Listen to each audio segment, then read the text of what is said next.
Olá, bem-vindos ao podcast Ecológica. Eu sou a Vera Colosi e este é o meu podcast.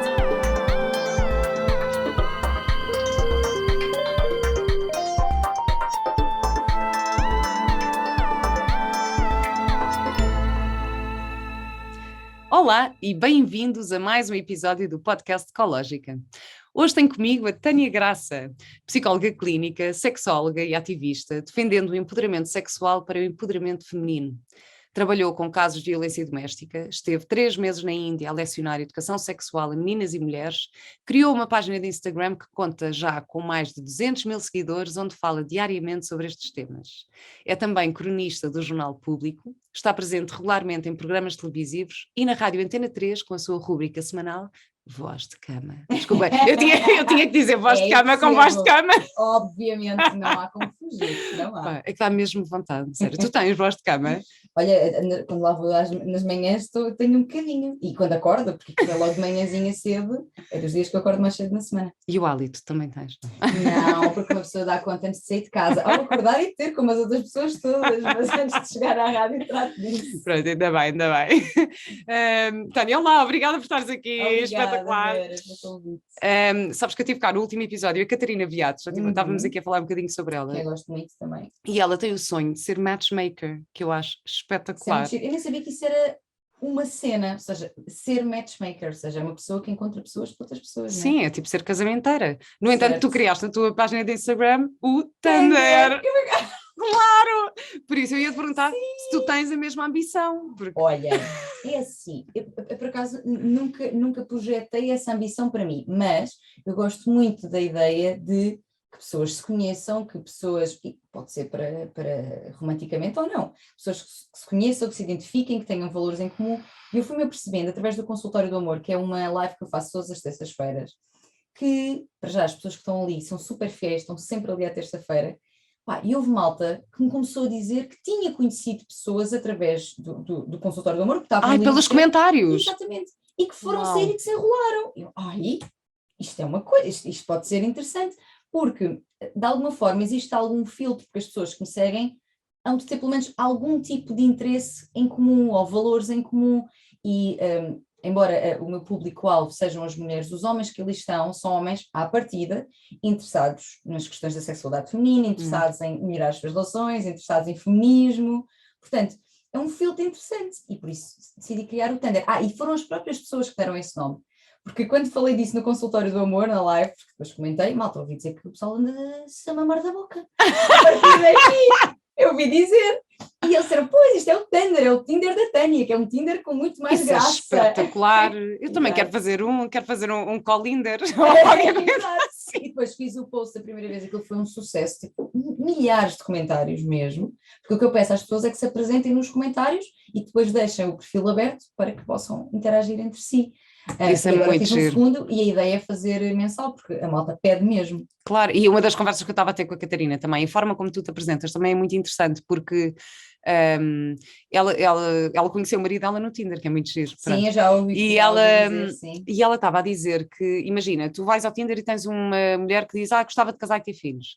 E que amigos dela comentavam, não devias pôr isso na tua apresentação. E ela, mas por que não? Mas é verdade. Eu também. Exatamente. Se é isso que eu quero, tipo, sim. O homem que eu quero atrair também é bom que saiba isto, não te vais estar a esconder atrás de uma apresentação daquilo que é... Porque ser cool, não é? Porque eu acho que não te falava disso no Livros e Soltas, que é uma comunidade que eu tenho de empoderamento feminino, e que falava disso, que é, vivemos atualmente, eu sinto isto um bocadinho, um período em que se fala muito de empoderamento feminino, da mulher independente, autónoma, e quase que existe uma vergonha em assumir que se procura uma relação, ou que se quer uma relação. E, vamos lá ver, uma coisa não invalida a outra, tu podes perfeitamente sentir-te bem na tua companhia, gostares da tua companhia, sentir-te bem, mas ser um objetivo de vida, porque sabes, por exemplo, que em relação te sentes mais feliz, mais complementada, com mais coisas a acontecer, procuras essa parceria de vida, e isso não tem que significar que não sabes estar contigo, ou que, coitadinha, ela precisa... Não é? As duas coisas podem coexistir, e agir, desmistificar isto, e acho, eu concordo imenso com a Catarina nesse aspecto, que é deixar claras as nossas intenções à partida. Se calhar não tens que sentar no primeiro date e dizer logo, olha, eu quero casar, ter filhos. Claro. Até porque sabes que aquela pessoa vai ser alguém que vale a pena para isso. mas não termos medo de deixar claras as nossas necessidades, os nossos objetivos, até porque, pá, se não é aquele ou aquela, next! Tipo, não perdemos tempo, a sinceridade poupa tempo às pessoas. Pois eu uma vez uma vez conheci um rapaz numa festa e não sei o quê, e depois, Sim. pronto, enrolámos e ele passado uns dias disse, olha, bora viajar, bora para Cabo Verde e não sei o quê. Uou! E eu disse, Cabo Verde? E fui à net e procurei Best Beaches in February e apareceu-me Zanzibar. Eu disse, olha, bora para Zanzibar. E fomos, passar 2 dias A apanhámos o avião e fomos. sério? Foi muito agir lá e não sei o quê. Mas eu estava numa, tipo, olha, isto é engate. E disse-lhe, olha, Sim, estou a curtir estavas bué, isto está a clara. ser muito giro, Uhum. mas quando chegarmos a Portugal não há palmeiras, nem golfinhos, nem, portanto, Sim. bora lá só esclarecer que é isto. Só que eu depois senti que ele se apaixonou. Como não? E Já és no pronto. princípio. No princípio do mau caminho. Não, mas pá, pode acontecer estas coisas dos amigos coloridos, dos amigos com benefícios, dos sem compromisso, pode acontecer isto, não é? Ou seja, as pessoas Claro. estarem ali algum tempo em interação, ainda mais numa viagem, que é uma coisa que, não é? É intenso, tu estás ali 24/24 com a pessoa, pode acontecer isso, ou pode acontecer concluir que nem pensar, que me parece que foi Claro. mais o teu. Não, eu estava a curtir e eu depois, sei lá, eu estava tipo, vive o momento, agora estás a curtir, Sim, sim, entrega-te agora, sim. sem pensar em consequências e pronto, e depois, Amor. hoje em dia, não sei se teria a mesma atitude, mas não sei. Sim, são fases e momentos da nossa vida, é verdade. A abertura para cada tipo de experiência é diferente ao longo da vida. Claro. E olha, estavas a dizer que trabalhas muito então no empoderamento feminino e que as Uhum. pessoas também que te seguem têm muito esse interesse. Tu achas que há o perigo de esse empoderamento feminino Uhum. assustar os homens ou deixá-los menos confiantes também na sua posição masculina que também é necessária? Então, é assim, o empoderamento feminino não pretende sobrepor-nos aos homens, ou seja, colocar-nos com. Às vezes as pessoas dizem isto, que agora as mulheres até querem mais direitos que os homens, e não é nada disto. Tem a ver com. Há todo um contexto histórico, não é? Que nos traz até aqui, a nós mulheres e aos homens também, que foi desempoderador, ou seja, nós continuamos a não ser donas do nosso corpo, a sentir-nos muitas vezes culpadas por viver a nossa sexualidade em pleno, em ter o número de parceiros sexuais que quisermos, porque continuamos a ser julgadas também por isso. Estamos muitas vezes desempoderadas também noutras áreas da nossa vida, por exemplo, financeira, continuamos a ganhar menos. Existem números que mostram isto, ou seja, que continua a haver uma desigualdade salarial. Ou seja, há muitas áreas da nossa vida em que nós continuamos a ter menos poder sobre nós, comparativamente aos homens, e a colocar-nos muitas vezes em posições de submissão. Nas relações heterossexuais, eu acho que isto acontece mais, na verdade, e na verdade é isso também que os estudos mostram, ou seja, as relações heterossexuais são aquelas que são mais desiguais, a desigualdade de género é uma realidade. E o empoderamento feminino, o que faz é colocar-te num lugar de maior igualdade, ou seja, em que tu tens uma voz, em que tu dizes que não a um relacionamento abusivo, em que tu sabes aquilo a que tens direito, tu sabes aquilo que mereces, tu sabes o que precisas no sexo, por exemplo, ou pelo menos estás disposta a procurar e tens a abertura para, olha, meninos, falar, mas isto não é só sobre ti. Ou seja, tudo isto é no sentido de nos trazer para um lugar de maior igualdade, não é de sobreposição. Agora, o que acontece é, ao mesmo tempo que nós fomos socializadas, ensinadas para esta posição de submissão, não é? De estás caladinha, fechas as pernas, não falas muito alto, não digas palavrões, este tipo de coisas. Os homens foram socializados no sentido oposto e que também não tem que ser muito bom. Será em algumas coisas, noutras não, que é tu és a voz, tu és o poder, tu tens que ser rijo, tu não choras, tu tens de ter sempre uma super ereção por 1 hora no sexo. Ou seja, tudo isto, esta imagem de poder, de força, é colocada nos homens e traz-lhes uma série de benefícios no sentido de eles continuam a ser, nós continuamos a ser, já dizia a Simone de Beauvoir, as mulheres continuam a ser o segundo sexo, ou seja, é o homem e nós feitas à imagem, nós somos uma costela, não é? Portanto, existem benefícios estruturais, sociais, em ser homem, ganhar mais, não te sentires, aliás, não só não te sentes julgado, como te sentes incentivado a ter várias experiências sexuais. No entanto, também é negativo, porque depois há isto, eu não posso chorar, eu não posso mostrar as minhas emoções, a taxa de problemas de ansiedade e depressão nos homens é muito alta, embora muitas vezes desconhecida, a taxa de suicídio também, porque há pouco contacto com as próprias emoções e com essa gestão emocional. Muitas disfunções sexuais também nos homens, porque muita pressão e depois isso gera muitas vezes ejaculação precoce, ejaculação retardada, disfunção erétil. Ou seja, isto tudo para dizer que homens que se assustam com esta questão do empoderamento feminino, não se assustem, porque o vosso lugar de privilégio que têm tido até ao momento também é desprivilegiado em algumas coisas e há eu acho que nós estamos todos a aprender neste reajuste. Eu acho que os homens se sentem inseguros porque também foram ensinados, por exemplo, mulheres que têm brinquedos sexuais. Muitos homens dizem, mas agora está-me a substituir, isto é porque eu não sou suficiente. Opa, tenho uma história ótima, desculpa. Não, mas é que isto é real, ilustra. É verdade, não, estou-me a lembrar de uma história ótima, então, quando tinha duas grandes amigas na adolescência e decidimos, vamos comprar uns vibradores, bora, vamos comprar vibradores. Não, foi espetacular, vamos comprar. E então, vai uma delas, chega, olha, comprei o Robocock, que é o Robocock, é gigante, o Robocock é tipo, é gigante, preto, grosso, não sei o que, eu disse, olha, eu comprei um assim mais realista, então o meu tem veias e tem não sei o que. Ai, meu Deus, não, vibrava. Okay. E vem a outra e diz, olha, eu comprei um, só que o meu namorado disse que não podia comprar um que fosse, pronto, maior do que ele, então comprei este e trouxe deste também e nós partimos a rir, tipo, Exato. Foi tão engraçada esta história e ficou tipo, para nós. Nós estamos mesmo todos a aprender, ou seja, a reajustar-nos nestes novos lugares, porque se toda a história da humanidade foi pautada por homens no poder, mulheres que são submissas a esse poder, têm que submeter àquilo que é decidido, é natural que eu percebo que existe aqui estamos agora, elas sabem o que é que querem, estamos agora, meus amigos, vão ter que se ajustar, porque é para aí que caminhamos. E esse lugar é positivo para toda a gente. Claro que para alguns não é muito interessante perder alguns privilégios, por exemplo, tarefas domésticas. Continuas também a ter uma carga horária de tarefas domésticas para as mulheres bastante superior. Também está estudado isto em Portugal e na Europa. Claro que se calhar não nos interessa muito, não é? Eles estão confortáveis com a ideia de faz lá tu. Ou seja, há uma perda de privilégio e eu acho que isso é chato. Mas claro que é chato, agora vou ter de intervir mais. Mas olha que eu digo-te uma coisa, eu acho que grande parte da responsabilidade está nas mães também, nas mulheres que criaram estes homens. Tu és mãe de menino. Eu sou mãe de menino e eu sinto isso porque eu muitas vezes, imagina, eu ponho... eu digo ao Mateus, eu para já não digo ao Mateus, ajuda-me, digo, não, vamos colaborar, é assim, não há cá o ajuda, porque o ajudar, que é a coisa que mais, a coisa que mais me enervava no início, quando o Mateus nasceu, era, então, e ele ajuda-te, mas qual ajuda? Tipo, não tem que ajudar, faz parte do trabalho dele, ele também o fez. Sim. Estás a ver? E essa cena do ajudar era uma coisa que me fazia imensa confusão. Mas faz parte, porque eu acho que as mães da minha geração, ou seja, dos homens da minha idade, educaram os filhos para serem filhos e não para serem homens. Pronto. Olha, isso é uma excelente frase, faz todo sentido. E então, e a mim traz uma grande responsabilidade, a mim enquanto mãe, que é como é que eu faço para educar o meu filho para que ele venha a ser um homem que eu admiro, estás a ver? É a mesma coisa. Sim. Aliás, o nosso espetáculo, quando nós fizemos o espetáculo Grávidas, era sobre isso.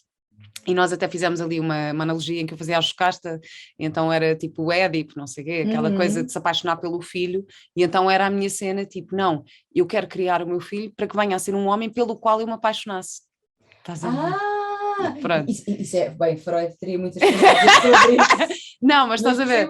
Não, só que é uma responsabilidade grande. E depois, ao mesmo tempo, também é, eu, enquanto mulher, por exemplo, agora também estou numa fase da minha vida em que tenho que moderar às vezes a minha energia masculina para me permitir também a que um homem que esteja comigo se consiga elevar na sua masculinidade, estás a ver? De uma forma positiva. Sim. Sabes que eu tenho muitas questões sobre essa ideia de energia feminina e masculina. Ok, então vamos falar sobre isso. Porque, eu vou-te explicar porquê. Porque eu acho que esta ideia da energia feminina e masculina perpetua estereótipos do que é que tu deves ser enquanto mulher e do que é que o homem deve ser enquanto homem. Porque aquilo que é associado à energia masculina é produtividade, trabalho, força, competitividade.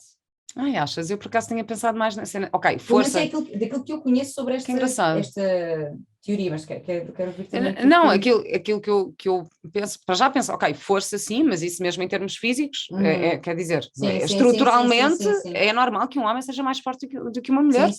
É físico, faz parte da nossa estrutura física, ok, tudo bem. Mas penso mais na parte da proteção, por acaso. Na parte, no papel do homem ser, mas ainda assim, mas porquê que tem que eles que são mais protetores? Não, mas a cena é que eu acho que nós, como mães, também parte do desequilíbrio e deste desta submissão veio porque nós também, vamos tomar conta de tudo, e vamos tomar conta dos meninos, e tomar conta dos maridos, e tomar conta da família, e tomar conta do não sei o quê. E também não damos o espaço ao homem de ser ele o provider da família, ser ele o protetor nesse sentido, estás a ver? Sim, mas isso faz-me todo o sentido. O que eu às vezes sinto que me faz mais confusão nesta divisão é porque é que se atribui esta ideia de ser protetor é uma coisa de energia masculina e ser, por exemplo, cuidadora e é uma coisa de energia feminina, ou seja, a divisão de estas características são de energia feminina e estas são de energia masculina, e eu acho que isto pode perpetuar, e eu não me revejo muito por isso, porque acho que pode perpetuar aquilo que é suposto ser feminino e aquilo que é suposto ser masculino, sabes? É nesse sentido. E por isso é que eu percebo o que estás a dizer, eu acho que é preciso dar espaço ao outro para, por exemplo, lá está aquela questão da mulher que é muito empoderada e então não deixa, pai, não preciso de ninguém, eu não preciso de nada e tu não tens de me ajudar, e dar espaço a outra pessoa para entrar. Faz-me todo sentido. Agora, não acha que essa independência minha seja energia masculina? Porque independência não é masculino. Sim. É nesse sentido que é, porquê que isto é chamado de energia masculina? Eu tenho estas características e eu não vejo isso como energia masculina, são características minhas que eu posso ter enquanto mulher e que são femininas também. É um bocado nesse sentido. Sim, eu percebo e concordo, não estou... Sim. Eu gosto destas coisas, gosto de ficar a pensar, gosto de ser desafiada também nas minhas crenças, sabes? Mas quando este tema da energia feminina e masculina surge, trago sempre esta perspectiva, porque é aquela que me surge. Porque às vezes sinto mesmo que é uma coisa muito... Eu tenho de deixar a minha energia feminina aflorar, portanto eu tenho de ser mais cuidadora, tenho de ser mais calma, tenho de estar mais em contacto com a natureza. Mas porquê que isto é energia feminina? Deus! Parece quase que... Ou então um homem que faça isto é muito feminino. Ou seja, sabes? Não, estas características podem ser masculinas também. Mas pode ser, não acho... Mas porquê que é feminina? Sim, pronto, sim. É nesse sentido que é assumindo que isto é uma característica de mulher. Sim, ok.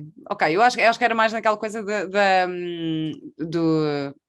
dualidade das coisas. É como teres o preto e o branco. Ok, então, isto é uma energia mais preta e isto é uma energia mais branca. Que é binário? Não sei, só estou estamos só aqui. Está a fumo não ouvir. Não. Mas isso é só uma troca de ideias. Claro que sim. O que eu estou a dizer não é a verdade. O que eu sinto sobre esse tema, porque sendo também um dos meus movimentos, esta quebra do que é que tu tens de ser como mulher e como homem, esta ideia de energia feminina e masculina, acho que cristaliza ainda mais o que é que tu deves ser como mulher, cândida e coisa, e homem forte, competitivo, produtivo. Eu acho que se calhar na base disto está o conceito de liberdade, não é? Que é tu poderes ter liberdade de escolher ser o que tu quiseres. Exato. Eu posso escolher como mulher ser, de facto, a cuidadora, a mãe, não sei o quê. Eu posso escolher isso, que seja uma escolha consciente e não uma reação submissa a alguma coisa que está à minha volta. Portanto, acho o empoderamento é sobre isso mesmo, é sobre poder de escolha, capacidade de escolha. Sendo que escolher implica sempre não só a parte individual, ou seja, eu consegui escolher, mas também tu teres recursos à tua volta que te permitam, não é?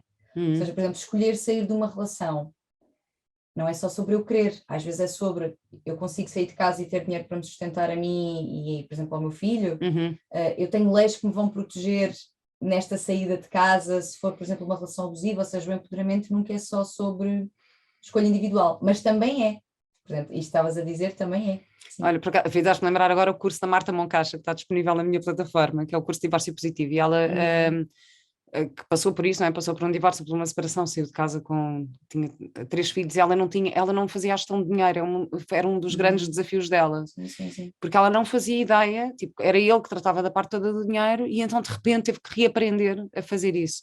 E é espetacular porque ela tem grupos de apoio e não sei o quê, de mulheres que se estão a separar ou que estão a pensar em separar-se e têm que preparar uma estrutura, porque às vezes não é uma decisão que possas tomar assim dia para a noite, tens que preparar um bocadinho a decisão, quando há filhos, quando há casas, quando há dinheiro, quando há trabalho, quando há uma série de coisas. E ela faz um trabalho espetacular, por isso aconselho. A Marta Moncacha é maravilhosa. Vou ver. O divórcio pode ser mesmo uma fase muito traumática para as partes envolvidas, não é? O início do meu percurso profissional foi com processos de crianças em risco e processos de promoção e proteção de crianças e jovens em risco. E as famílias que nos chegavam, algumas eram, como dizias aí na apresentação, casos de violência doméstica, em que nós dávamos apoio ao casal para se reestruturar, pois o agressor também geralmente era acompanhado individualmente, e dávamos apoio aos miúdos. Mas havia também casos que nos chegavam que eram do divórcio, porque os pais usavam os miúdos como moeda de troca, ou seja, sim, porque agora tu queres estar com a tua mãe, pois, mas vai lá dizer ao teu pai que eu não sei. É terrível, é muito mau mesmo, e cria uma divisão nas crianças muito dolorosa. Portanto, acho que tudo o que forem apoios positivos ao processo de separação valem a pena. Pode ser mesmo muito duro para os pais, sim, para o ex-casal, mas também para os filhos envolvidos. E as famílias até, pá, Claro. É duro, pode ser muito duro. Eu procuro imenso, também foi nessa altura que comecei a fazer assim psicoterapia mais a sério e é assim, espetacular e foi a melhor coisa que eu fiz e em caso de dúvida eu assim, vou ligar a um psicólogo. Não, em caso de dúvida. Não, mas imagina, coisas que eu não sei, mesmo que eu não saiba comunicar com o meu filho ou que não saiba comunicar algumas coisas ou se acontece alguma coisa na nossa vida que epá, marcoterapia, eu vou aconselhar-me com quem sabe, não é? Tipo, qual é a melhor forma? Podes ajudar-me aqui qual é vou pedir opiniões. Da mesma forma como vais pedir opiniões quando partes um braço ou quando tens um problema de saúde, eu também. A saúde mental ainda continua a ser vista como secundária, às vezes nem só secundária, é terciária, ou seja, é uma coisa que as pessoas não têm presente a sua importância e, por outro lado, nós também ainda não temos um acesso fácil e gratuito ou barato, ou seja, o número de psicólogos no Sistema Nacional de Saúde é muito baixo para a procura que existe e nem toda a gente tem a possibilidade de pagar terapia, não é? Ou seja, eu já falei algumas vezes no Instagram sobre projetos que têm, porque tu tens o apoio à comunidade na Universidade de Lisboa, na Faculdade de Psicologia, ou seja, existem lugares para ter terapia gratuita ou mais barata, mas ainda não é uma coisa que toda a gente tenha acesso. Ou seja, além das pessoas desvalorizarem, o próprio Sistema Nacional de Saúde não valoriza no sentido em que prioriza outras coisas. Como é que isso funciona? Uma pessoa pode inscrever-se? Sim, ou seja, tu tens na Universidade de Lisboa e não só, existem outras faculdades. Depois passas-me o link, porque eu vou pôr este episódio, vou pôr no meu site e posso pôr por baixo os links das coisas que estamos aqui a falar e se calhar será interessante pôr isto para quem precisar. Alguns outros projetos, eu lembro-me até de um artigo que saiu no Público no Dia Internacional da Saúde Mental, em que eles indicavam uma série de projetos em Portugal que têm serviços de apoio psicoterapêutico mais baratos ou gratuitos em função também dos seus rendimentos. Pois, exato, isso faz sentido. Sim, faz imenso sentido, claro. Realmente, para quem tem, não é? Quem tem a sorte a sorte e construiu e tem a possibilidade, não é? de poder pagar, ótimo, mas não é toda a gente. Sim, e digo-te uma coisa, e muitas vezes normalmente tu fazes desafiante emocionalmente quando tens menos dinheiro também, porque o facto de também não teres dinheiro também mexe imenso com a autoestima e com tudo. E eu digo isto também de experiência pessoal, porque houve uma altura que eu estava tipo, mesmo nas lonas, mesmo não tinha dinheiro nenhum, e o dinheiro que eu tinha eu investia na minha psicóloga, era tipo o pouco dinheiro que eu tinha eu investia na minha psicóloga, foi assim foi uma escolha, mas sim, está ali taco a taco, portanto eu acho que isso é um projeto bastante interessante. E olha, o que é que te levou a querer ser psicóloga e depois sexóloga? Olha, é interessante estar a dizer isso porque eu estava-me a lembrar de algo para te contar que vai ao encontro de porque é que também quis ser psicóloga. Estava a lembrar porquê? Porque relativamente a esta coisa, isto estavas a dizer de investirmos em saúde mental mesmo quando não existem muitos recursos económicos.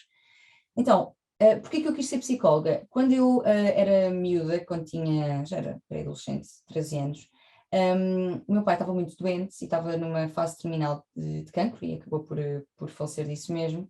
E nós estávamos a passar imensas dificuldades económicas, porque a minha família é uma família de classe baixa, média, mas mais baixa que média, na verdade, pronto. E estávamos a passar imensas dificuldades, ele não estava a trabalhar porque estava doente e a minha mãe estava de baixa para cuidar dele. E nessa altura, sendo que a fase terminal de uma doença é extremamente duro de assistir, ele estava em casa, a minha mãe, sabiamente, acho que foi das minhas coisas, já disse isto outras vezes, foi das minhas coisas que ela fez enquanto mãe, percebeu que aquilo estava a ser muito, muito duro para mim de assistir, porque há uma degradação da pessoa, né? Gradual na tua frente. Claro. E ela percebeu que não, eu tenho que levar um psicólogo, tenho que levar uma psicóloga. E na altura estava a lembrar precisamente por isso, estávamos a passar imensas dificuldades económicas mesmo, estávamos a ver com duas baixas que eram miseráveis, não é? E ela levou-me a uma psicóloga, que é a Fátima. E eu digo-te, foi crucial para essa fase e foi crucial para eu me tornar psicóloga mais tarde, porque eu lembro-me de lá ir e com regularidade, portanto foi mesmo um investimento financeiro. Eu nem sei como é que ela conseguiu, sinceramente, como é que a minha mãe conseguiu, eu acho que ela deve ter tirado quase da boca para comer para eu ir. E lembro-me de ir às consultas e pensar, que incrível este trabalho, porque tu estás a ajudar as pessoas e estás a ser paga para ajudar as pessoas. Lembro-me perfeitamente de ter este pensamento, tinha 13 anos, era mesmo miúda ainda, embora com alguma maturidade proveniente de toda a dureza da situação, mas lembro-me disso e isso ficou-me sempre. Tanto que depois, pronto, a vida continuou, fiz a secundária, não sei o quê, na secundária escolhi como optativa Psicologia e foi a melhor nota que eu tive de sempre, 19, acho eu. E quando fui para a faculdade, não fui logo para a Psicologia, porque porque há muitos psicólogos e depois não tens trabalho, não sei o quê. E eu queria, na verdade, Psicologia ou Ciências da Comunicação. Olha como, não é? Faz todo o sentido. Exatamente. E então fui para Direito primeiro. Fui para Direito. Espera aí, tu querias Psicologia e foi... então fui para Direito. Não, para claro. explicar, porque aquilo que me foi dito à minha volta é tu tens imensos jornalistas que são advogados, que estudaram Direito primeiro. Tens algumas pessoas comentadoras É? Sim, sim. Ou pelo menos diziam isso. Diziam. Está bem. Isso é psicólogo há tantos, Direito é um curso mais seguro. Eu comecei a pensar, eu sou uma pessoa que argumenta, que tem coisas para dizer, que até se safa bem na oratória, se calhar, olha, vai saber, isto não é para mim. E fui. Mas rapidamente percebi que não. A única cadeira, eu olhava para o curso todo e a única cadeira que me interessava era Direito da Família. O que não deixa de ser interessante, porque depois, quando fui para a Psicologia, a minha especialização foi em terapia familiar e de casal. Uau! Portanto, no fundo, não é? As coisas estão cá dentro, não é? Eu acho que é um bocadinho nós temos a possibilidade de olhar para elas e entrar em contacto com isso. Pronto, mudei de curso, fui para a Psicologia, foi a melhor coisa que fiz. E ao longo deste percurso, e mais ainda no curso de Psicologia, eu sempre tive imenso interesse pela parte das relações e da sexualidade. E sempre fui aquela amiga que tinha imensa vontade de falar sobre isso. Imenso!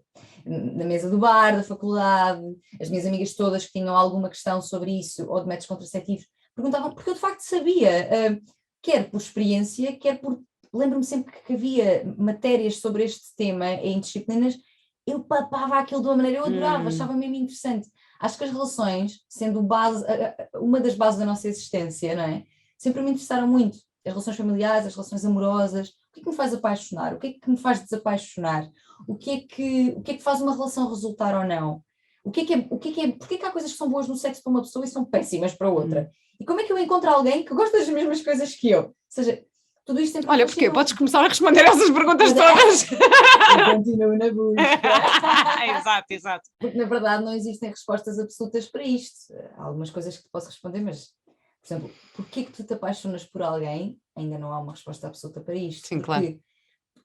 Conseguimos identificar detalhes sobre a pessoa, comportamento não verbal ou gostos que a pessoa tem que te atraem, mas tu às vezes encontras pessoas com essas mesmas características que te dizem zero. E tu até gostavas, gostava tanto de gostar deste. Pois é. Isto é mesmo incrível, isto é o gajo que eu procuro, mas não bate. Pois é. E esse não bate, ainda ninguém o soube explicar. Olha, uma vez tive também um caso. Não, mas tive um caso com uma pessoa, espetacular, conversa incrível, não sei o quê, tudo, muito querido, tudo incrível, não sei o quê, sexo até estava assim fixe, mas depois o cheiro. É um fator muito importante. O cheiro. Mas cheirava-te mal ou era um cheiro que te enjoava? Era um cheiro que não dava para mim, foi uma coisa... Mas e nunca falaste isso com ele? Não, porque aquilo depois também nunca se tornou uma coisa séria. Mas certo. A verdade é que as pessoas com quem eu tive relações mais longas e mais sérias, o cheiro era uma coisa que que me atrai imenso. E nessa pessoa era um cheiro, era corporal dele ou era do perfume? Não, era corporal. Olha, há coisas que não se explicam. É isso que eu estou a dizer. Estas respostas, estas perguntas que me intrigam e pelas quais eu continuo à procura de respostas, na verdade, não têm todas as respostas. Eu acho que é por isso que isto também me atrai tanto. Esta área, estás a ver? E depois por isso fui estudar sexologia, fiz um segundo mestrado em sexologia, orientação e terapia sexual. E foi aí também que começaram a juntar-se temas como o feminismo, o empoderamento feminino, porque eu já tinha eu já tinha da minha infância muito a ideia da desigualdade que existia, porque devia acontecer na minha casa, no fundo, e de coisas que via as mulheres submeterem-se, que eu sentia que não é suposto, tipo, não é suposto seres tu sempre a fazer estas coisas, não é suposto aceitares que te digam isto, ou seja, eu tinha isso muito presente, e depois os livros e os movimentos feministas com os quais fui contactando vieram confirmar, tipo, pois, exatamente, eu já sabia, não é? Portanto, foi aí que também percebi que o feminismo e o empoderamento feminino eram as causas da minha vida. Portanto, eu juntei a questão da sexualidade ao empoderamento feminino, porque tu não podes ser dona de ti se não és dona do teu corpo. Claro. Não é? Mas tu achas que, por exemplo, se estou à vontade a falar sobre sexo e sobre tudo e não sei o quê, desde miúda, está de alguma forma relacionada com o facto de teres perdido o teu pai cedo? Olha, isso é uma pergunta interessante, porque talvez o não ter havido uma presença masculina, não é? Porque eu acho que muitas vezes, ou pelo menos nas famílias de antes, hoje em dia talvez já não seja assim, quero acreditar que não, o pai é aquela figura a qual tu, especialmente enquanto rapariga, deves respeito. Nem que o meu pai não era propriamente uma figura autoritária, nem nada que se pareça, mas daí a ter, não sei, eu às vezes penso nisso, se ele fosse vivo, será que eu tinha-me tornado esta pessoa que fala abertamente sobre vulvas? Não sei, é uma questão interessante e para a qual eu não tenho uma resposta final. Se calhar tinha sido mais difícil, se calhar teria sido mais...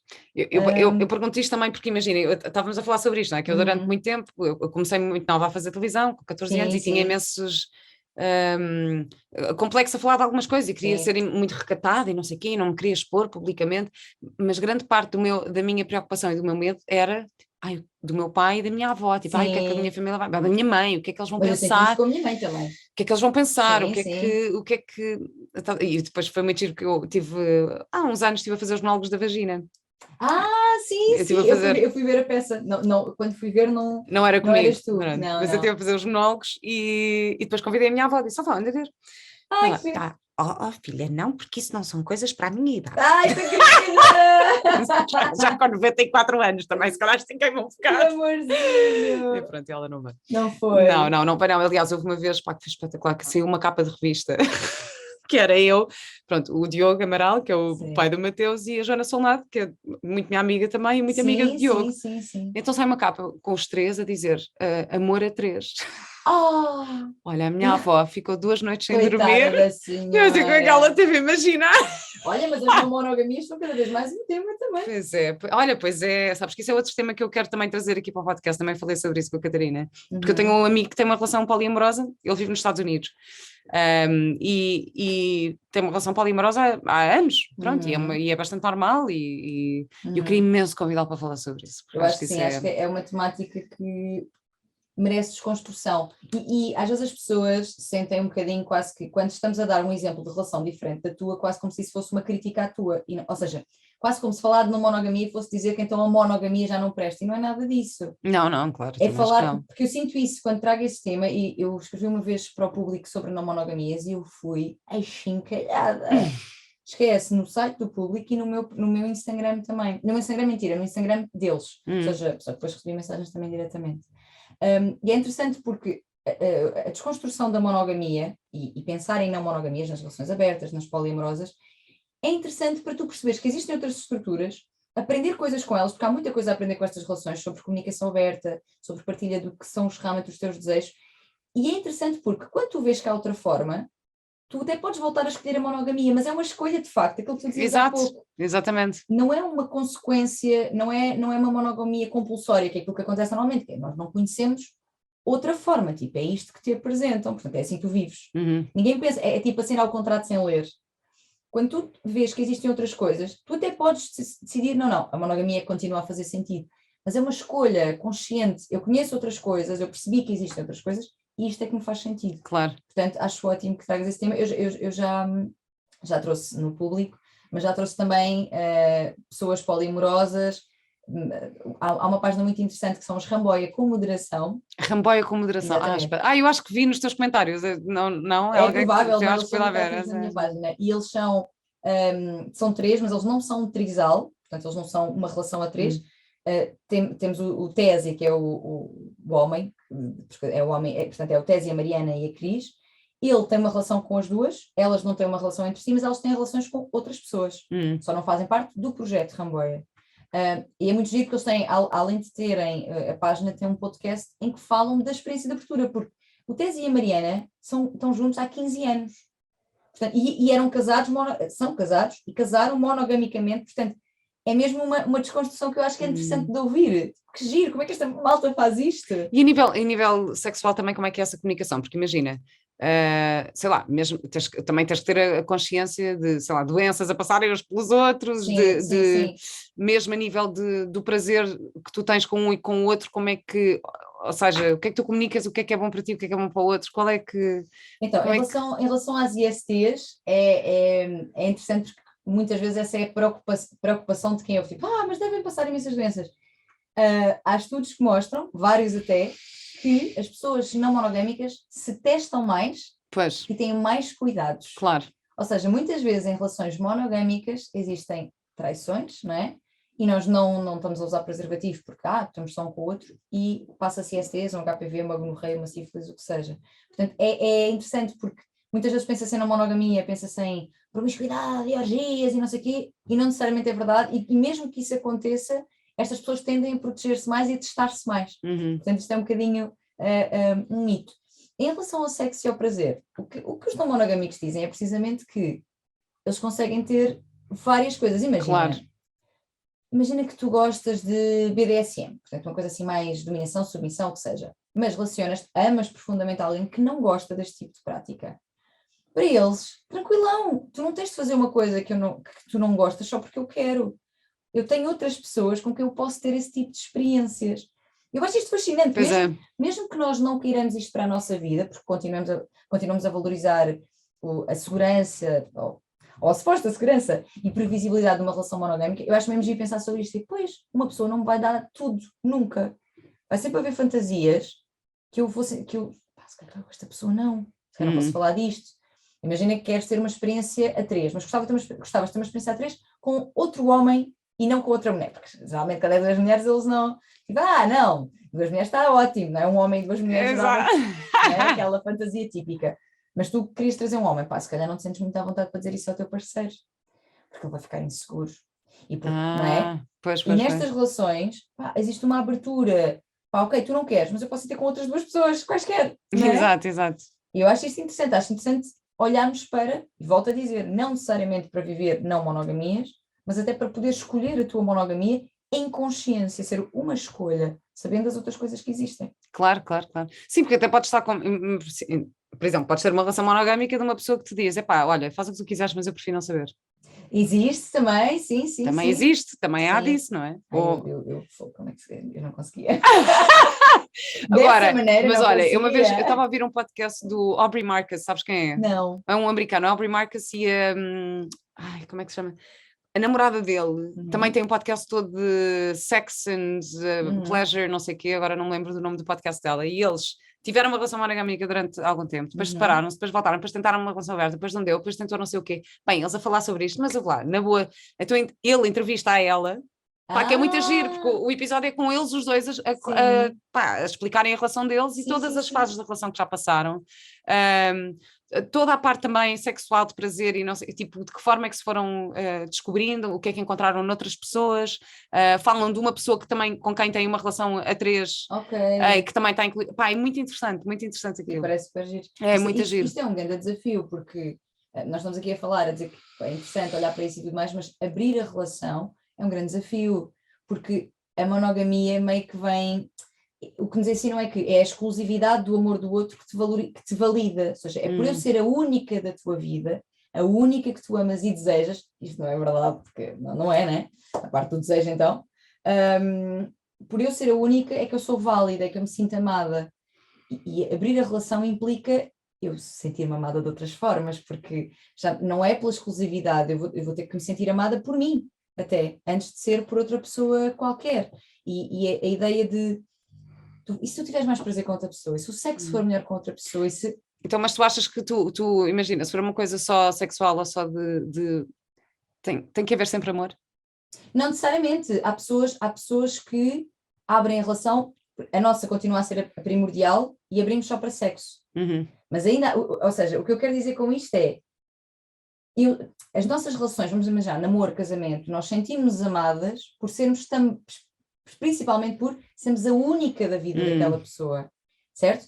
Portanto, até podemos abrir só para sexo, mas eu já não sou a única, tu já desejas outras pessoas, tu já tens prazer com outras pessoas, se calhar tens um sexo até mais interessante do que comigo, e essa ausência de exclusividade é uma coisa que é desafiante de partir, e por isso há muitos casais que quando querem abrir relação vão para a terapia de casal, Pois. Porque assim, tem benefícios, que era aquilo que estávamos a falar de experiências diferentes, até trazes coisas, como estavas a dizer desse casal, trazes coisas para a própria relação que vieram de outros lugares, liberdade, mas e uma das coisas que este casal do podcast falava era a questão de ativar a curiosidade. Exato. Ativar a curiosidade, sem isso, mexer com o teu valor pessoal. Exatamente. Ou seja, tu até podes perguntar, olha, eu acho que sou muito boa a fazer bicos, mas conta-me lá como é que ela faz, tipo, há mais qualquer coisa que eu possa aprender com isso, tipo, como é que... mas é uma coisa, isso não mexe com o nosso... Estar a pedir, acho que isto é mesmo, é preciso desconstruir muito para tu perguntares como é que ela te faz o bico que é para eu fazer melhor. Como assim ela faz melhor? Não é para fazer melhor, mas eu acho que isto também... É assim, esta questão do valor pessoal, eu acho que mesmo na relação sexual monogâmica das pessoas com quem tu...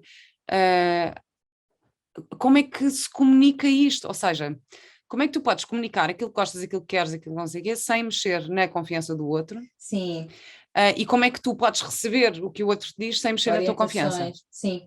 Olha, eu acho que é importante que essas orientações sejam dadas num lugar positivo, ou seja, uma coisa é eu dizer assim, imagina, estão-te a fazer oral, e tu dizes assim, não é nada disso, tipo, não é? Quer dizer, está-me a merda.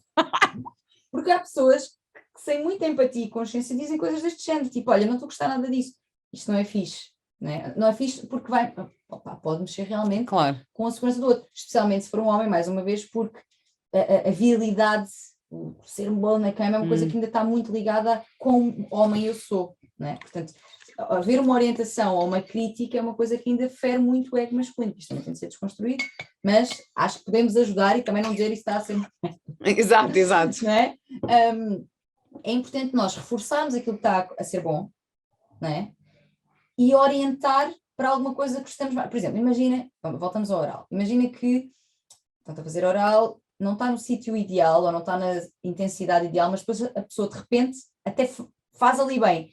É isso! Continua! Ou seja, mais do que dizer o outro estava mal, pode ser um reforço de quando a pessoa está a fazer bem. Se a pessoa não fizer mesmo de facto, podes-te movimentar para indicar, podes dizer aqui é ótimo, quando fazes isso é incrível, é aí que eu gosto, não é? Ou seja, pode ser sempre de um lugar mais de elogio e reforço positivo e de é isto que eu gosto do que isto não, a menos que seja uma coisa terrível, ou que seja, e aqui nada sem o teu consentimento, ou seja, nada que seja que tu não queiras, aí obviamente que os nãos têm que ser dados com assertividade, não é? Mas é isto, acho que é sempre mais por um lugar de elogio do que propriamente de crítica, porque isso ajuda muito a ou ir gemendo também, ou seja, há formas de indicar o que é que estás a gostar, mesmo dizendo, sem que seja destrutivo para o outro, sem que seja uma crítica destrutiva. E acho que aí também entra aqui um bocado de trabalho, pelo menos, falo para mim, a minha opinião, mas de autoconhecimento. Claro, sim. Também tens de ter o teu tempo de autoprazer, de masturbação, para conseguires depois perceber de facto o que é que tu gostas e o que é que não gostas, Exato. Ou o que é melhor, o que é que não é, e poderes comunicar isso. Claro, eu estou sempre, aliás, a masturbação é uma das minhas bandeirinhas, porque a masturbação é de facto uma das principais vias de tu retomares a posse do teu corpo. Ou seja, este corpo é meu. Quando tu te estás a masturbar, tu estás a dizer, este corpo é meu e eu vou ter um orgasmo e sou eu que me vou dar. Não é? É um grito de autonomia, de independência, de eu junto aqui alguém se eu quiser mesmo, porque não é como se eu para ter um orgasmo precisasse de outra pessoa necessariamente, eu posso ter prazer sozinha. E eu estou a fazer algo que, mais uma vez, historicamente me disseram, tu não podes fazer isso. Quantas vezes dizem às miúdas pequeninas, não se mexe aí, isso é feio, fecha as pernas. E existe aqui uma mensagem subliminar permanente de esse corpo não é teu. e mais, e ao mesmo tempo dizem, e tem cuidado, porque se calhar podem tocar aí sem tu quereres. Ou seja, percebes? Isto é super perverso, que é ensinarem-nos que o nosso corpo não é meu, não é nosso, e mais, os outros podem tocá-lo. Pode ser que aconteça, porque se há coisa que continua com números assustadores é o assédio sexual, os abusos. Portanto, o tocar o meu corpo é mesmo, não, este corpo é meu. Eu faço o que eu quiser com ele e só o toca também quem eu quiser. Por isso é que a masturbação é tão importante, para além de, obviamente, trazer depois informação útil para a relação sexual com o outro.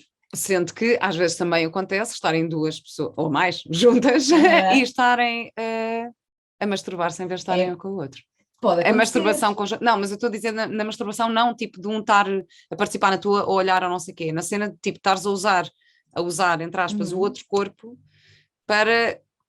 Quando não há ligação. Estás a perceber o que é que eu estou a dizer? Às vezes. Mas pessoas a masturbarem-se em simultâneo. Não, ou seja. Estão a ter uma relação sexual. Mas é quase como se fosse mas é como se fosse uma masturbação. Sim, estás a perceber o que eu estou a dizer? Sim, quando existe zero. Estou aqui quase para esvaziá-los, não é? Isto no caso dos homens, mas isto pode ser colocado para as mulheres também. Eu acho que nós continuamos muito mais reprimidas na nossa sexualidade. Tu começas a ver cada vez mais mulheres a falar abertamente sobre isso e a dizer que até têm sexo casual, mas continua a ser, por exemplo, será que pode ser, se eu tiver sexo no primeiro date, o que é que ele vai pensar de mim? Continuamos com este tipo de pensamentos. Que cena. Continua a acontecer e eu recebo perguntas diariamente deste género. Estou no Tinder, o que é que ele vai pensar sobre mim? Por isso é que eu digo, nós continuamos oprimidíssimas. Claro que a partir pedra, e não serão todas assim, não é? Estamos aqui a falar sobre isto. É generalizar, claro, também, aqui um bocadinho. Exatamente. Mas no Tinder isso não acontece. Não. O Tinder é um lugar seguro. Vão ao Tinder na tua página. E olha, qual é que tu achas que é o papel do sexo e da masturbação na nossa saúde emocional? Olha, é assim, ele não... vamos lá ver. Não se pode dizer que são... às vezes as pessoas dizem assim, o sexo é uma necessidade básica. Não é verdade, na medida em que as necessidades básicas são aquelas das quais a tua sobrevivência depende. Beber água, comer, fazer xixi, fazer cocó. Né? Isto não é uma necessidade básica. É mais um mecanismo de gratificação, ou seja, é um lugar onde tu obtens prazer então, e sentes um alívio de tensão física, não é? Sexual, e portanto tu podes lá voltar ou não, por exemplo, sei que há pessoas que têm traumas ligados à sexualidade e não têm vontade, muitas vezes, porque não havendo essa gratificação, esse prazer, não existe já esse movimento de querer repetir, porque se foi mal, não é? Portanto, eles têm um papel positivo na nossa saúde emocional, sim, se forem prazerosos, se nos proporcionarem prazer, se nos proporcionarem boas coisas, e nós podemos ir lá buscar isso mesmo. Por exemplo, a masturbação, e o sexo também, mas a masturbação de que eu falo muito, tem aqui a capacidade de nos acalmar, de nos ajudar a dormir, de ajudar em dores que tenhas físicas, uma dor de cabeça, ao contrário do que as pessoas possam pensar, pode ajudar nas dores de cabeça, por exemplo, ou seja, quando, e existem também estudos que mostram isto, quando as relações sexuais são satisfatórias, as pessoas veem como mais satisfatória a relação também, muitas vezes, ou seja, é um lugar de conexão, pode ser um lugar de conexão. Portanto, sim, é um fator que pode trazer, são fatores, o sexo e a masturbação, que nos podem trazer muitas coisas boas e bem-estar, mas eu não diria que são básicos, no sentido em que há pessoas que não querem ou que não têm vontade, mas as pessoas assexuais, por exemplo, que vivem sem sexo e vivem bem, e felizes. Portanto, não é como se fosse um pilar para toda a gente, mas pode ser para muita gente. É um lugar onde vamos buscar felicidade. Endorfinas, serotoninas, coisas boas. Exato, é isso tudo. E em relação ao prazer, tu achas que o prazer, qual é a relação entre o prazer e os pensamentos? O prazer está só no corpo ou está na cabeça também? Não, o nosso orgasmo é super... Então, não sei se isto já te aconteceu, também não tens que partilhar. Mas há muita gente que tem orgasmos a dormir. Não estão a tocar-se. Portanto, é uma coisa altamente cerebral. Por acaso já me aconteceu. É muito frequente, é muito comum. E que foi super fálico, tipo, e tu acordas e mas vim mesmo? Como é?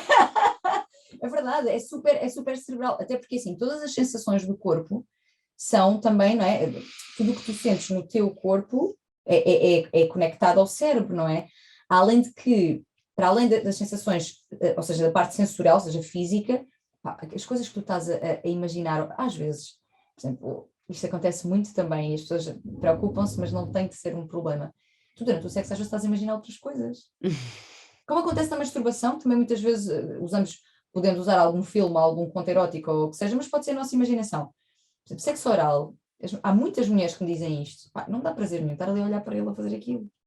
Eu gosto de imaginar outras cenas, tipo, eu estou a pensar noutras coisas, portanto, é altamente cerebral.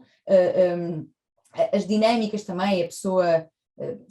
Imagina, fazemos um roleplay. Olha, tu que és atriz. Olha, opa, não, mas é assim, sou atriz e ainda por cima faço de acompanhante de luxo numa série. Verdade, Eu tenho o melhor dos mundos. Agora vou despertar. Como é que ela se chamava? Maria. Sim, Ai, Maria. ainda por cima tem nome de Virgem Santa. Virgem Santa não tem nada. Exato, Virgem Santa não tem nada. Não, ainda por cima ela começa na primeira temporada, estou lá no clube, sou lá uma das mais experientes do clube, mas depois na terceira temporada já tenho o meu próprio clube, já sou tipo a madame do meu clube, portanto, é incrível. Não, e foi muito incrível. Por acaso uma coisa, eu fui fazer pesquisa, fomos para o Elefante Branco fazer pesquisa, conhecer imensas mulheres, foi incrível mesmo. Tivemos a falar com muitas acompanhantes de luxo e a perceber também a vida, as escolhas e não sei o quê, e uma das coisas que mais me impressionou foi a capacidade de desconexão do corpo, da emoção e do pensamento, estás a ver? Sim, de estar ali só... Estar completamente dissociado. Quase, ou seja, que fazem tudo, o corpo está lá, mas quer dizer, estão completamente desligadas. E isso foi uma coisa que me fez imensa... fez-me confusão a mim e Vera, não é? Claro que eu aprendi a compreender aquilo também para poder interpretar esta personagem. Mas isto foi uma das coisas que mais me impressionou. Porque para mim... essa dissociação, não é? Sim, porque para mim também, no sexo também é importante que haja uma ligação, que haja uma presença, que haja uma respiração, que haja uma ligação com o meu corpo, com o corpo do outro, com uma descoberta, uma curiosidade. E então, de repente, esta escolha, claro que é uma escolha porque depois tem valores mais altos que estão por trás, não é? Ou necessidades mais altas que estão por trás daquilo. Sim. Mas foi assim, foi super interessante. Não, foi incrível, foi mesmo incrível fazer isso. Portanto, olha, sim, eu até no meu trabalho posso. É verdade. Enquanto atriz, podes fazer um roleplayzinho, trazer as coisas que tu aprendeste, e isto, pronto, é um facto que o sexo é altamente, está muito no cérebro, está mesmo.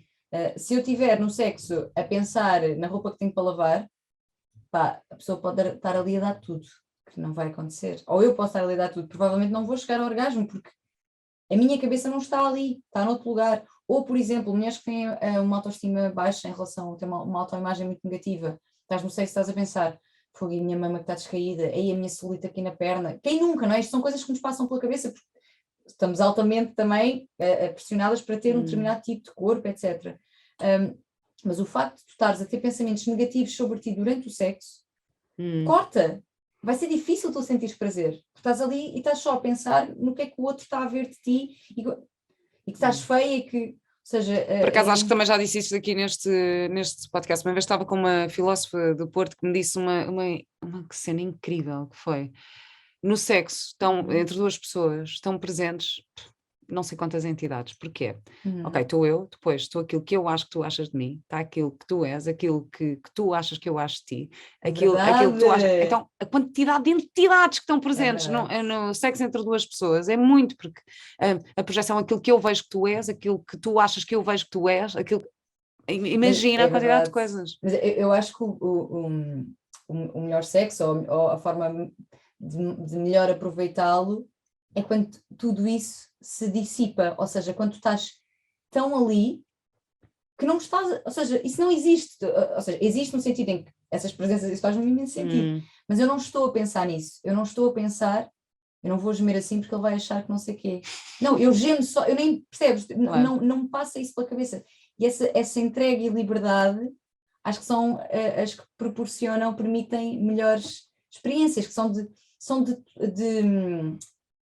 quase como voltares a um lugar de primitivo e inconsciente. Claro que tem a ver com consciência sobre se acontecer alguma coisa que tu não queres que aconteça, etc. Claro. Mas em que tu estás completamente ali. E estás tão ali que nem estás. Sabes aquela coisa meio transcendental? Claro. Tipo, sim. que Foi. Não, mas claro. Não, mas eu soltar a voz para mim, assim, gemido para mim. Sabes que eu nos moldes da vagina fazia aquele bocadinho dos gemidos no final. Sim. Era espetacular, adoro. Pronto, aí só tenho que ter consciência nas semanas em que o meu filho está em casa, Está em pronto, casa. convém ter, É, ter algum cuidado. Mas para mim toda essa expressão, pá, conseguiste expressar ser vocal, não é? vocal é uma coisa Hum. incrível. E às vezes vem sons que tu nem sabes de onde é que vem, tipo, É. uau, yeah, incrível, tipo, o que é É uma coisa isto? meio primitiva mesmo. Eu acho que isso é uma das coisas que assusta o pessoal no sexo, que é um lugar, é dos lugares mais primitivos onde tu vais. Uhum. Quer dizer, eu pari e posso dizer-te que Pois parir, ela dizer, exatamente. olha que Se calhar parir exatamente, acredito foi, que seja. para mim também foi assim uma experiência altamente primitiva e Uhum. incrível. E senti e aquilo que eu senti foi mesmo empoderamento feminino. Agora, olha, voltando ao início, vamos fechar aqui com o Sim. início da conversa. Foi mesmo isso que eu senti. Senti-me tipo, Poder que máximo. power! Pá, que eu olhava para o meu corpo e pensava, fogo, o meu corpo teve esta capacidade de gerar um ser, as minhas Aham. mamas cresceram bué, tipo, tenho leite, tenho uau, e de repente abri as pernas e caiu uma pessoa, pá, foi tipo incrível para mim, eu senti-me mesmo, Yeah. tipo, sou bué da poderosa, senti-me, Não tive assim uma percebo. cena E mais com a experiência de incrível. parto que tiveste, foi, contaste há pouco, Sim, e eu sei que foi super infelizmente, empoderadora também, não é? e infelizmente eu sei que há muitas mulheres que passam por experiências mais traumáticas, mas sim, olha, comigo foi incrível e acho que há esperança, mesmo para quem já teve experiências traumáticas, acho que isto é importante. E tive por acaso com uma mulher há pouco tempo que me disse que o primeiro parto foi horrível, Uhum. desenvolveu uma depressão pós-parto, só se ligou com a criança passado 8 meses, tipo, viveu Uhum. ali, e o segundo foi incrível. Portanto, ela tinha sido vítima também de violência obstétrica no primeiro, Uhum. e depois o segundo teve em casa e foi incrível. Portanto, há Uhum. esperança, mesmo para quem já teve uma primeira Claro, sim. experiência não tão boa, podem chegar a este lugar de Ela, vamos empoderamento. dizer, ela antes de nós quando estávamos em off, ela contou uma experiência. Eu até fiquei com vontade, olha, afinal quero parir. Não, sabes que há, inclusive, muitas doulas e tudo mais que indicam que as mulheres se masturbem durante o parto. A Sério? sério, porque o relaxamento e a libertação das hormonas, da oxitocina, que pode ajudar no parto. Isso é Há uma uma boa doula que dica. diz que nós temos de parir no mesmo ambiente, não tanto no mesmo lugar, mas no mesmo ambiente que fizemos o filho. Como é que vocês querem que eu, por exemplo, imagina que estás a fazer sexo e está alguém permanentemente com luzes brancas e entra e Sim, sai isso é verdade. e mete os dedos, Não. não é? Sim, Ninguém sim, quer sim, fazer sim. filhos assim, porque é que alguém há de querer parir Pá, sabes assim? qual foi a primeira coisa que me veio à cabeça? Imagina, estás na casa de banho do avião, epá, foi ali, olha, Não, agora é assim, sim. agora vais ter que ir para a casa de Não, banho do avião. ela diz é que o mesmo contexto em que nós gostamos, lá está, isto agora varia muito, mas que é um contexto confortável e bom para fazer o Uhum. amor, sexo, o que é que seja, é o mesmo contexto que é bom para parir. Ou seja, luzes brancas em cima de ti, 10 pessoas a meterem-te os dedos à vez, a dizer vá, mas cala-te, mas não grites, mas não é? Ou Tá. saltarem-te em cima sem a tua autorização. Não é? Não se faz filhos assim, porque é que se tem filhos assim? Pois. Isto são palavras que já ouvi de várias doulas e que me fazem muito sentido, embora eu não tenha parido, mas olha, fiquei com vontade depois de ouvir a tua Olha, que experiência. bom, ainda bem que eu também fiquei com muita vontade de brincar com os meus brinquedos sexuais todos. Exato! Portanto, vamos a isso. Tânia, muito obrigada. Deixa-me Obrigada. só dizer onde é que podemos encontrar. Eu acho que as pessoas sabem onde é que te encontram, no teu Instagram, Instagram, Tânia Graça. Vão lá, o teu Instagram. libertando de mulheres, vulvas e prazeres. Exatamente, e também fazendo o matchmaking, que, que é muito interessante. É verdade, não tem. E só tenho uma última pergunta para ti, que é qual é a tua ecológica de vida? Qual é a minha ecológica de vida? Isto é assim que se vê quem é que ouve e quem é que não ouve o podcast. É verdade. Sabes que isto acontece algumas vezes, que as pessoas convidam-me, fazem-me essa pergunta de final, tipo, que diz os teus olhos, e eu reajo com surpresa. Eu sou, pois, já percebi que não. Qual é a minha ecológica de vida? Opa, olha, a minha ecológica de vida é, sei lá, construir para mim e para as mulheres à minha volta um mundo em que nós tenhamos a liberdade para ser nós e para viver o nosso corpo, o nosso prazer e as nossas relações como nos fizer mais sentido. Uma liberdade plena em que podemos ser realmente donas do nosso corpo e da nossa vida. Para mim e para todas. Que bom, para todas aí, e para todos os que Isso, estão a ouvir também, os também, homens estão a ouvir, é exatamente, importante também exatamente. saberem disto tudo. Muito obrigada, Tânia, Obrigada, e até Vera. breve. Obrigada. Passamos de